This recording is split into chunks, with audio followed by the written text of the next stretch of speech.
Hey, welcome to the Explainer. Getting behind the wheel for the first time is a huge deal, right?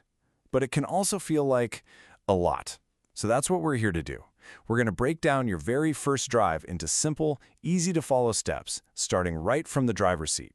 You know, this quote really nails it. Being a good driver isn't something that just happens. It's a skill you build up, piece by piece. And it doesn't start with hitting the gas. It starts with a solid base of knowledge. And that's exactly what we're going to build today. So, over the next few minutes, we're going to walk you through that whole process, from getting yourself ready all the way to parking safely at the end. Ready? Let's get started. All right, first things first. We're starting our journey before the key even goes in the ignition. This is your pre-drive checklist. Getting this part right, that's the real foundation of driving safely and with confidence. So, I want you to think of the driver's seat as your cockpit. Before you even think about flying, you've got to be in total command. First, adjust your seat so you can press the pedals all the way down with just a slight bend in your knee. Then, get those mirrors set so you can see as much as possible, cutting down on those dangerous blind spots. Okay, let's talk pedals, because this is a big one. In an automatic car, it's pretty straightforward. You've got a brake and an accelerator. Your left foot, it just gets to chill out. Now a manual, that's where things get a little more involved. You've got a third pedal, the clutch, all the way on the left. You'll be using that with your left foot every single time you change gears. Okay, so our cockpit is all set. We know our pedals. Now it's time for Section 2, starting the engine and bringing this machine to life. I want you to treat this like a little safety ritual every time you get in the car. First, seatbelt on, always. Make sure the car's in park or neutral. That's super important so the car doesn't just jump forward on you. In pressing the brake, that's not just a suggestion. On most modern cars, it's a must-do safety feature to even get it started. Then, turn the key or hit the start button and give one last look all around you. All right, this is the moment. Here we go. Section 3, your first movement. This is the super exciting part. We're all prepped, the engine's humming, and now we're actually going to get the car rolling. So how you actually get moving is a little different depending on what you're driving. In an automatic, it's easy.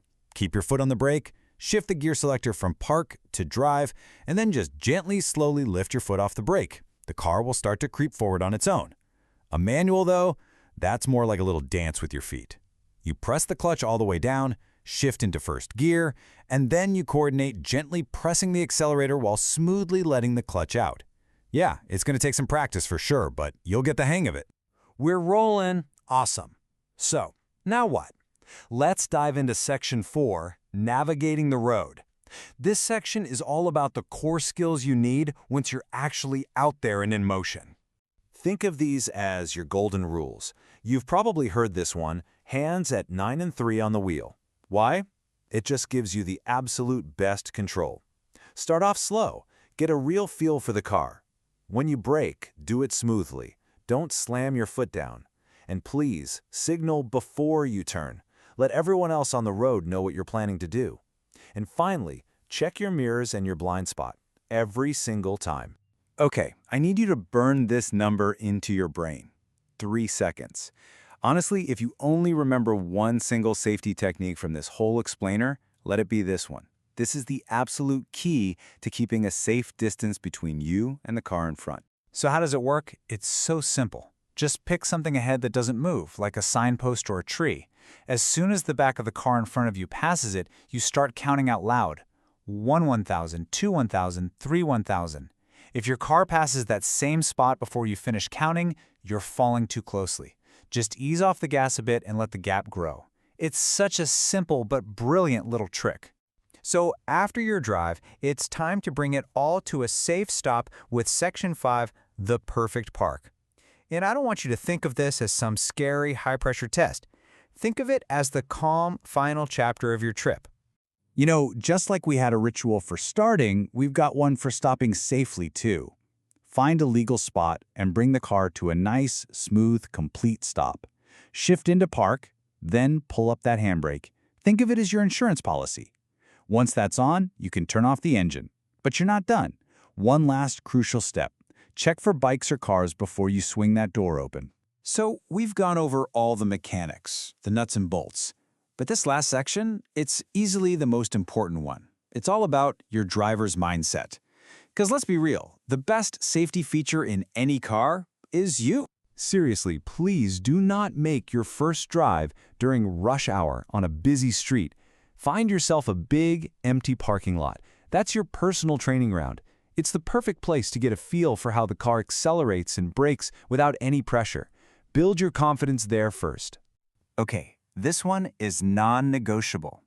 Your brain has a lot to process when you're first learning to drive, and it needs every last bit of its focus on the road. That means the phone is put away, out of sight, the music is low or off. Your one and only job is to pay attention to driving. This right here, this is the core idea behind what they call defensive driving. It's about shifting your mindset. Stop assuming everyone else on the road is a perfect driver.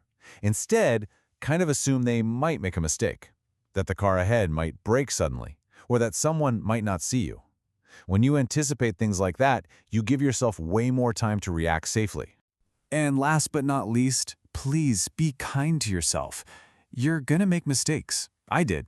Everyone does when they're learning. The key is not to panic. If you get a little overwhelmed or stall the car, just take a deep breath, slow down, and reset. As a new driver, staying calm is your absolute superpower. So there you have it, the complete roadmap for your first time behind the wheel. Real confidence is going to come from practice, of course, but it all starts with this one well-prepared first journey. You really have got this. The only question now is, where are you going to go first?